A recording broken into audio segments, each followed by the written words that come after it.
Hi, future me. I just came back from that camping trip, and I decided to record. Um, since a lot has been running through my mind throughout the camping trip, I guess let me talk about that first. The camping trip itself, right? Maybe talking about it and all that will help. So, camping trip was really, actually, really fun. We went with a group of like 9 to 10 or 11 people, including me and the friend who invited me out to go. It was about a 1 hour and 40-minute drive, and me and my friend drove together, and we talked the whole way basically about how I'm doing and how I'm coping and what's on my mind, things of that nature. Um, and it was a lot of, God, I miss her so much, and that type of thing. But anyways, I can get into that later. Uh, we went, we arrived, and I met all these different people, and it was awesome. They're all wonderful people, amazing people. They go out a lot, um, into nature. Like they go floating a lot, they go camping a lot, they play badminton. They're outside. They're outside a lot. And me, who isn't very much an outside person, I still had a lot of fun, and I felt like I was welcome. So it was a good step for me to really get myself out there. Yeah, it was. I don't know, and they made me feel welcome. So they one couple had the cutest little dog, little corgi named Mochi, and we brought him on the floating and stuff, and he would just swim around and stuff. It was adorable. Um, Anyway, so we got on the water, we were floating. We rented out 4 individual kayaks, for one person per kayak, and they would just go by themselves. And then we got one 8-person raft where a majority of people would kind of sit on and just chill and just hang out and whatever. And I went on the raft with the bunch of people, um, and I kind of sat on the towards one of the edges, like the front slash back of the raft. I would sit and I would paddle, try and keep our raft straight and whatever. And these people were Chinese, and they spoke mainly in their Chinese, their native language. And they were having, like, I could tell they were having a fun time. And I don't mind, not understanding, and I don't mind um, kind of being in the just people watching. Really, that's what I usually do at parties, is kind of just stick to myself and people watch and watch people have fun, and it's fun. I like it. I don't mind it at all. So um, even though I wasn't in some of the conversations, I did not mind it at all. I just was kind of enjoying the scenery and the nature. Oh my gosh, it was so beautiful out there. All the trees and the landscape was phenomenal. Um, and I took some videos and some pictures, and um, it started raining a little bit, just like a little bit drizzling. Gosh, that was like a magical moment. Uh, but yeah, rafted for a bit, and then one of the guys offered me the kayak, and so I kayaked. Um, you know, and then me and my friend, I didn't want to name drop him there. Me and my friend, we were both on individual kayaks, and we kind of just kayak close to each other. And I was just kind of telling him how much she's been going through my mind. I know this trip was supposed to basically remove me from my room and hopefully get my mind off of it, but it's officially been 1 week. So, this exactly 1 week ago, probably around this same time I'm recording this, is when she actually broke up with me. But yeah, it's only been 1 week, so I don't expect to already like not think about her and stuff. But we had some really good, meaningful conversations just between me and him um, about her and our relationship, and how much I miss her. And I was enjoying the scenery, I was enjoying the activity, I was enjoying the nature, and just being around all these people having fun. I was, but all I could think about when being on that water was how much she would enjoy it, how much she loved nature, how much I want to show her this view, how much I want to go rafting with her, how much how much fun and laughter she'd probably be having going rafting and stuff. That's all I could think about, man. It was just, and I expressed this to my friend.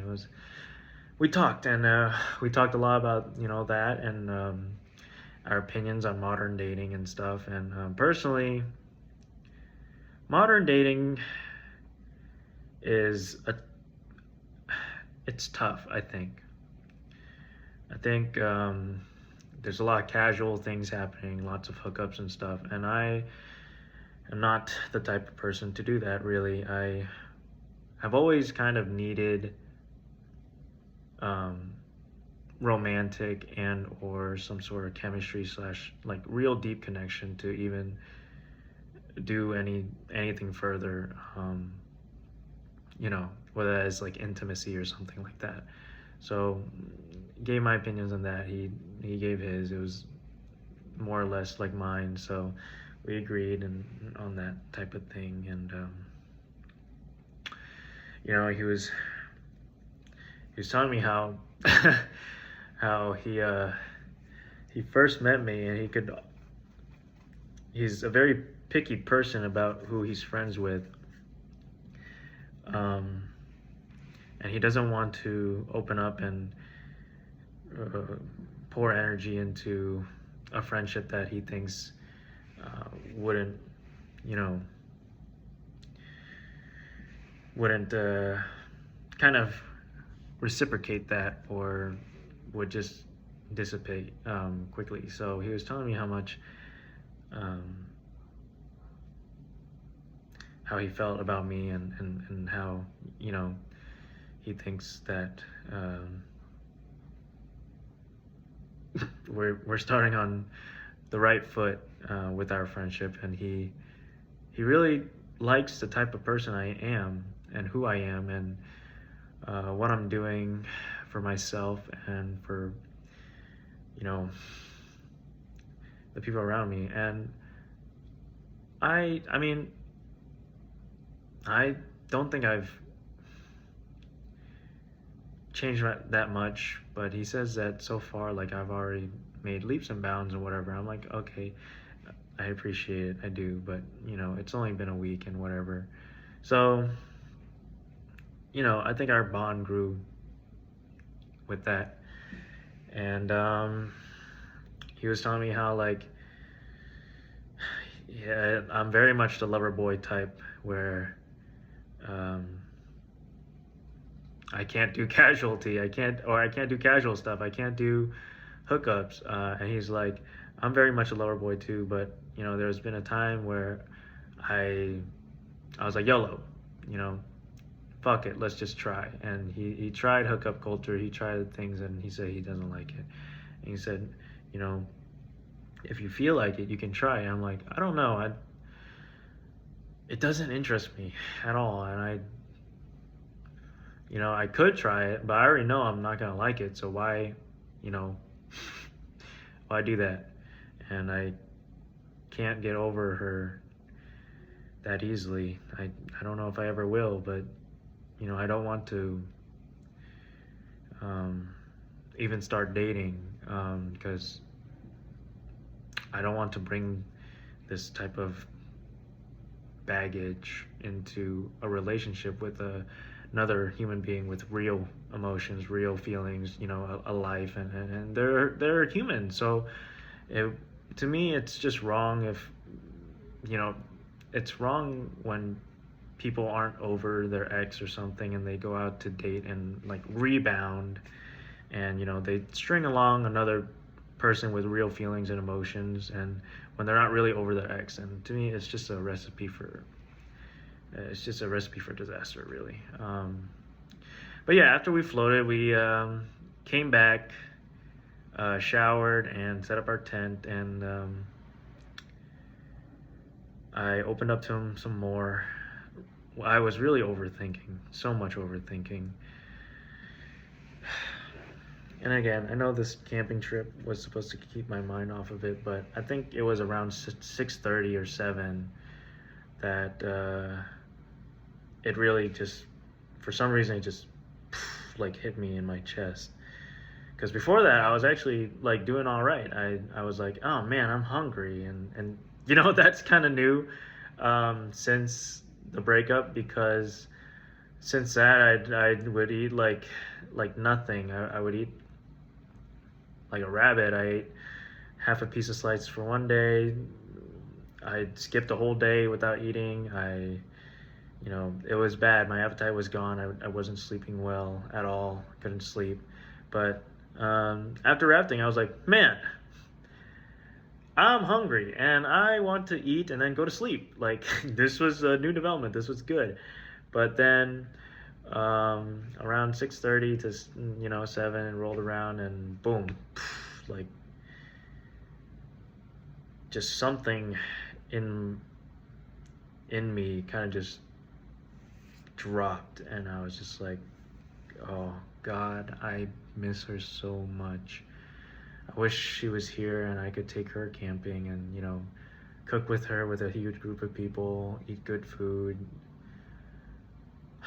It was just like, jeez, like it was just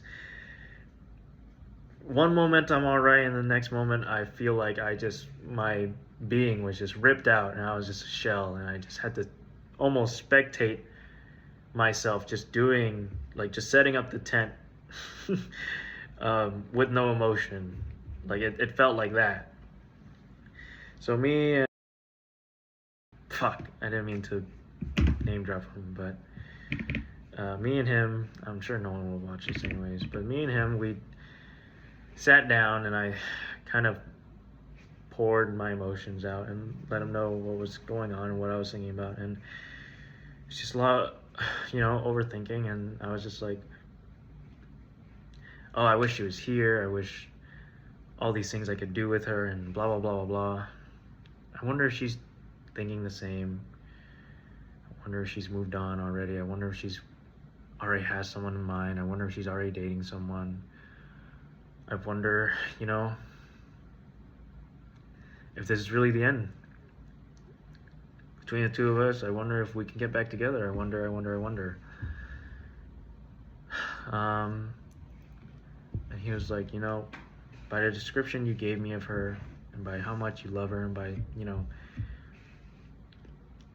and how I know you as a person, and you wouldn't, you guys seem like both green flags or whatever, and some whatever. And he was like, I don't think she would move on that quickly. I don't, she most likely is missing you and stuff. But, my head, I'm self-destructive. In my head, I'm just always like, that is definitely a possibility, but there's definitely a possibility, and that she's not thinking of me, and she's whatever. But, I let all those emotions out. And then we went to dinner. Oh my God, the group is so lively and so fun. They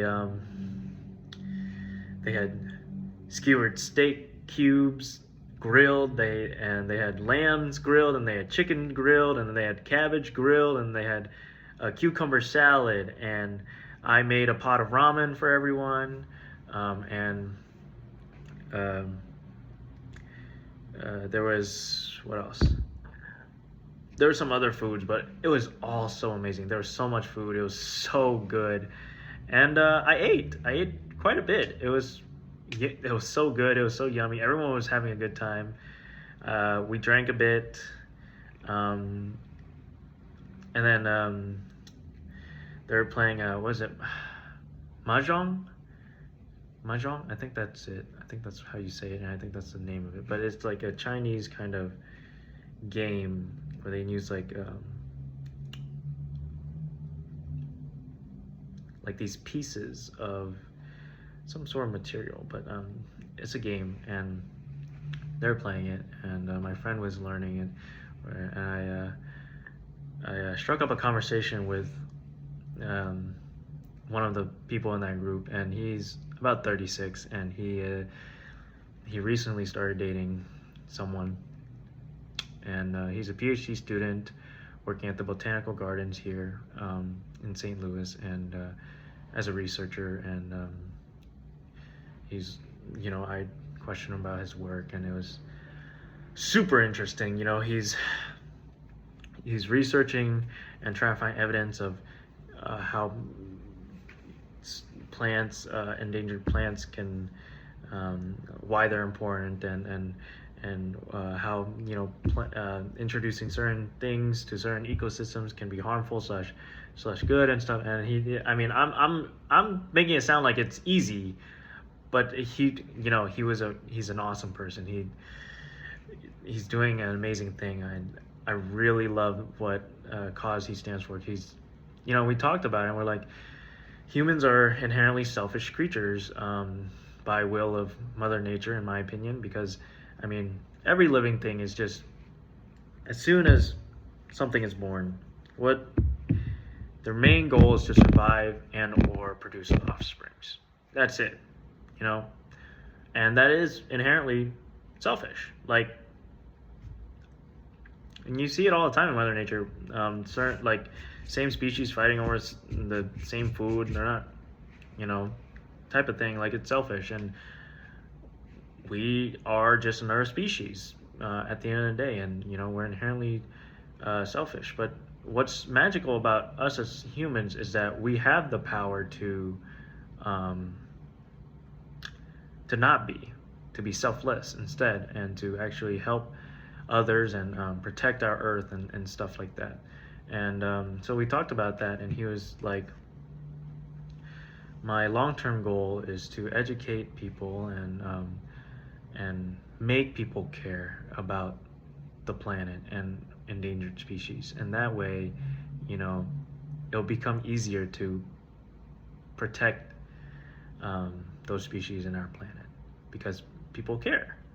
It's hard to protect those things when people don't care, and they would rather just chop down a whole acre of land to build a shopping mall or something, and because they don't care, they would just want the mall or whatever. But the more people care, the easier it is as a collective group, as a species, to help save our planet and protect these endangered species. So anyways, he was having that conversation was really interesting and fun and mind-opening kind of thing, and I'm always interested in that type of stuff, in those conversations. And then I admit I might have trauma dumped a little bit on him, and told him about this situation and how I am and where I am at, and he was like, if you truly love her, reach out. I was like, oh, like, whoa. And he's like, well, not now, but in 2 months, just reach out and just, what's the worst that can happen? She says no, and then and you're heartbroken, but I was like, yeah, but in my mind, I'm like thinking like, ultimately, I want us to get back together, and is 2 months enough time for her to heal and maybe give me another chance or something like that, or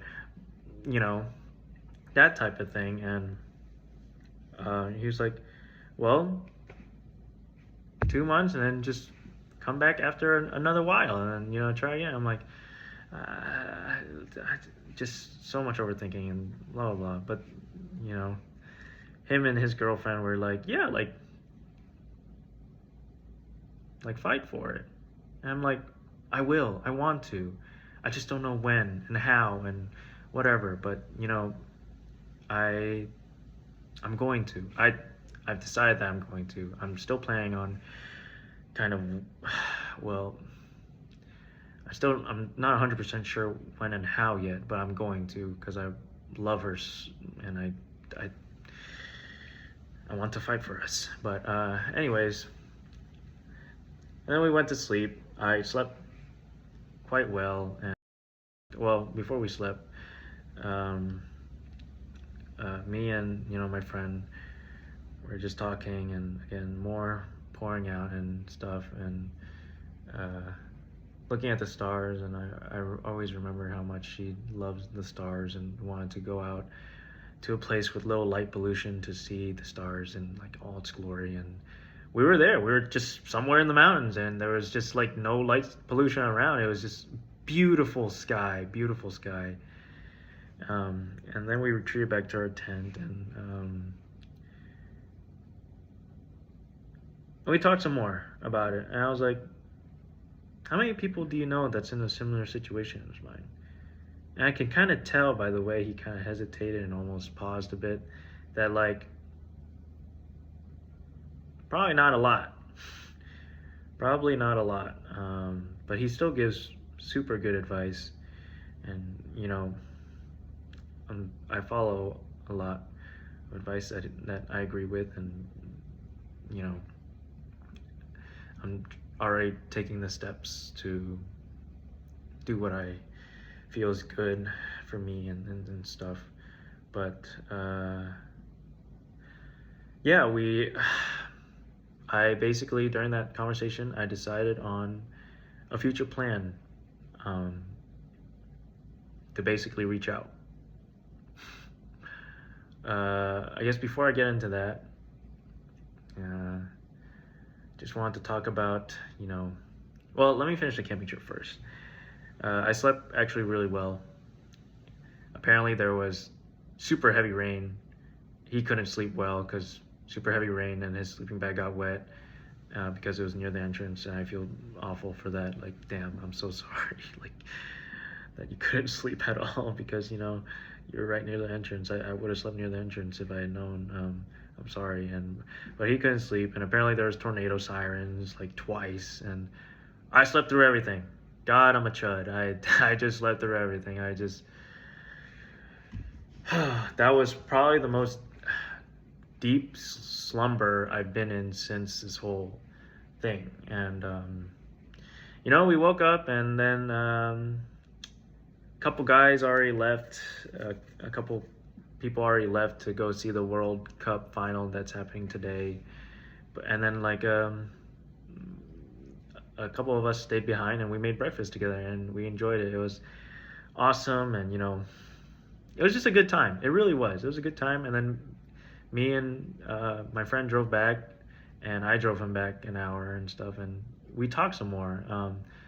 We talked less about her and stuff. I still talked about her and how I blah blah blah blah blah and the future plans and stuff, but we talked more about each other and like our past and our family and stuff. And so that was nice. And again, I just got back, and here I am recording this. So anyways, some things I want to address, and I have it written down again, is previously I mentioned that I reached out to her best friend regarding my intention of basically just being like, hey, I just want to let you know that I wish I could have nurtured more of a friendship between us. I hope there's no bad blood between us. I hope I haven't done anything in the past that made you upset in any capacity or anything like that. And I just want to know how my ex is doing. And I didn't say that in the DM, obviously, those are my intentions. But I basically reached out saying, "Can we talk?" And so, and she responded. Her my ex's best friend. She responded. I was scared she didn't because she left it on scene for a while, like a day or two. But she responded, and a lot of that was already answered in her response, where she was basically like, "Hey, I mean, I don't think it's good for us to talk. I don't see a point in that, but you can always text me if it provides any closure, and if you need, someone to text, you can. But just know that there was no bad blood between us. I don't hate you. I don't, you know, I don't think of you badly, and I don't really think of anything between your breakup with, her. Um, but all I want is the best for her, and whatever she deems is best, and I'll support her." I'm like, you know what? That's totally valid. Like, I mean, you're her best friend, and you should support her. So I totally understand that. And I responded. I was like, "Thank you so much for taking the time to respond. You basically addressed everything that I had intentions for reaching out to you for. My last intention for reaching out to you is, and I know I don't have the right to know, but how is she doing? I care for her, and that's all. I just hope she's doing better than I am. I hope she's doing well, and that's it. Thank you." And she left that on scene since Friday, so she hasn't responded since Friday, which is okay. I'm sure she is talking over with my ex, and seeing how they want to respond or something. Or if they don't respond, that's fine too. I'm glad that I cleared the air. I got some closure out of the first response that she gave me, so it was good. Another thing that I talked to my friend about while on the camping trip is, how, and I've talked about this, how strong-willed she is about things, and how I'm more of a person that's willing to listen to other parties. And personally, I don't think that it was ever a problem for us to, okay, there are certain things that I agree with now, and I'm taking the steps to change now, that,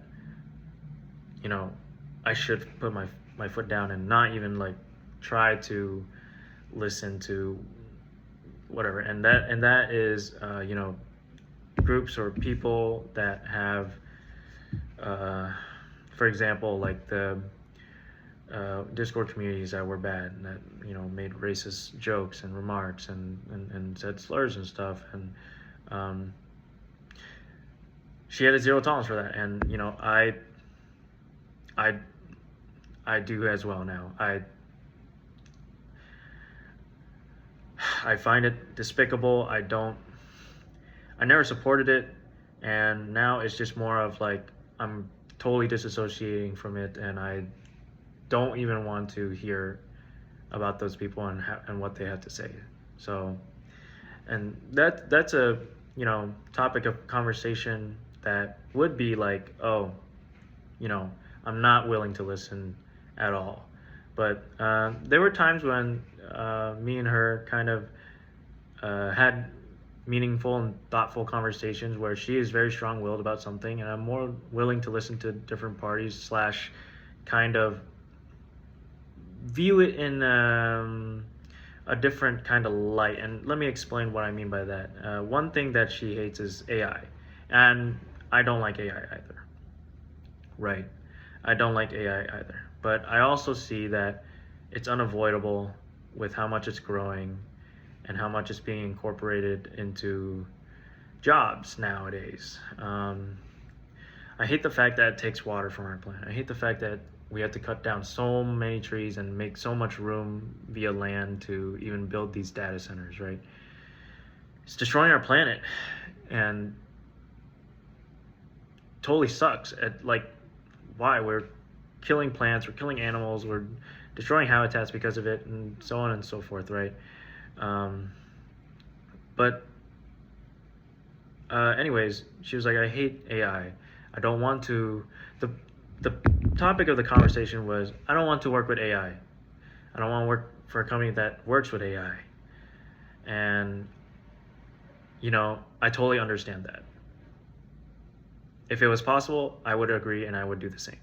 If it was possible. But personally, I don't think it is. I think that, especially nowadays, basically every company uses AI in some form or capacity. And that's what I told her. I was like, hey, I totally agree with you. I wouldn't want to work with it if it was possible as well. But, at the end of the day, if you just happen to work for a company that uses AI, you yourself don't have to use it. And I know you never will. But if you need to work to survive, and like most jobs nowadays use AI, I don't see a very feasible and viable way of kind of working around that. So, and I want you to take care of yourself first. I want you to, live a happy life, be financially independent, do this and that. So, there's some things that you do have to bite the bullet on, but obviously it won't change your opinion. And nothing ever should. Nothing ever should. So, there's that, how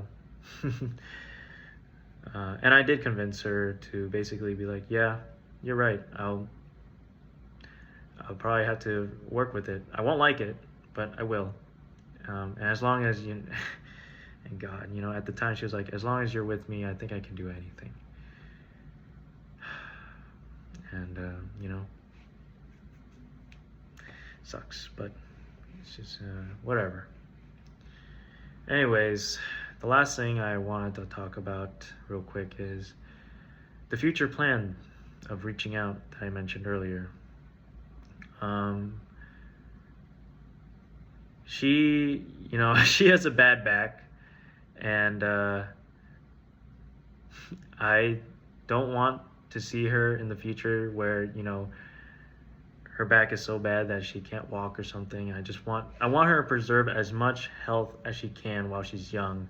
So when she's older, she doesn't, she can still be spry and can still go around and travel like she always wanted to. So, and I'm never one to force someone to be like, oh, you need to go to the gym, you need to get ripped and strong, and you look like this and that. No, I was never the type of person to do that. She has always been perfect. I've always admired her, her beauty, her like, I admire her soul first, but God, was she just the most beautiful girl I've ever laid my eyes on. And she was just perfect. She was just perfect. And I would tell her every time she overthought, or she was in that phase where she was questioning her body and self-image. And I've been through, I go to the damn gym. I've had body dysmorphia. I still don't like the way I look, and I know how that can mentally take a toll on someone. So it's not that I told her she was perfect because I knew it would hurt her if I said she wasn't, but it was more because I truly believed she was just perfect the way she was, and that I wouldn't change a damn thing about her, like nothing. And she was like, even with all my flaws? And I said, even with all your flaws. But I knew deep down I couldn't see a flaw in her. I couldn't. So yeah, I'm not the type of person to be like, oh, you should hit the gym. But I did tell her, I was like, you should at least stretch your back or do some form of stretching, or maybe even go to the gym just for your health, right? I don't want your back to be in so much pain. And when she'd come home from work or class or something, and she's like, oh, my back is so bad, I would just massage it and stuff. And I would do that a million times over, even when I was tired, even when I was sore, even whatever it was late, I would do it. I love her so much. I miss all those little things about her. I miss all the things I would do for her. I just miss doing things for her. But anyways, before we broke up, she said she went to the gym, and I was like, "Oh, how was it?" She was like, "It was good," and I'm glad I went. But her AirPods she's had since middle school, and one AirPod lasts for like a minute, and the other one lasts for only 30 minutes. And I'm like, And her birthday's in September, so I'm gonna buy her AirPods. So my plan is, and then we broke up a week later, but my plan is, right now it's July, and her birthday is mid-September, so it would have been 2 months, pretty much exactly, if I mailed her a package for her birthday that had the AirPods as well as a postcard that she bought when she was up here visiting me and forgot to bring home. And I was just gonna mail her that with her postcard and a homemade letter / card that would just say, "To you from me, hope you're taking care of yourself. Happy birthday." And maybe I'll draw like balloons or something. And that was it. That was gonna be the package. I'm gonna gift wrap it and have ribbons and stuff. And I'm gonna send it to her. And then, a couple of days later, I would plan to basically finally text her and be like, "Hey, did you get my package?" And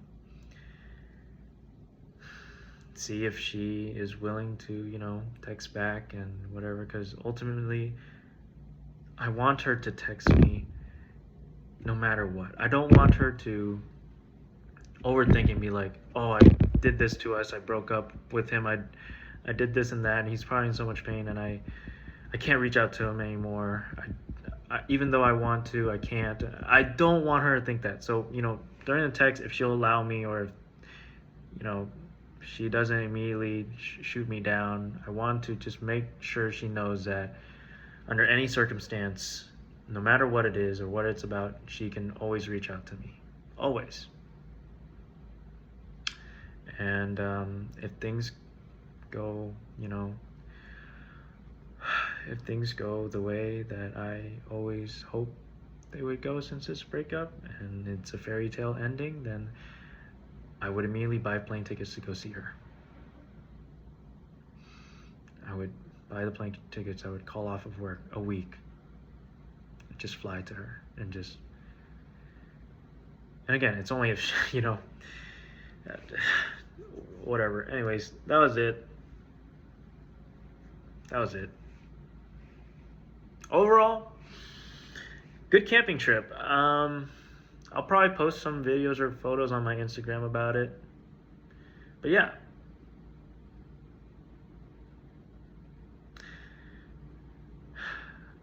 I'll see you next time.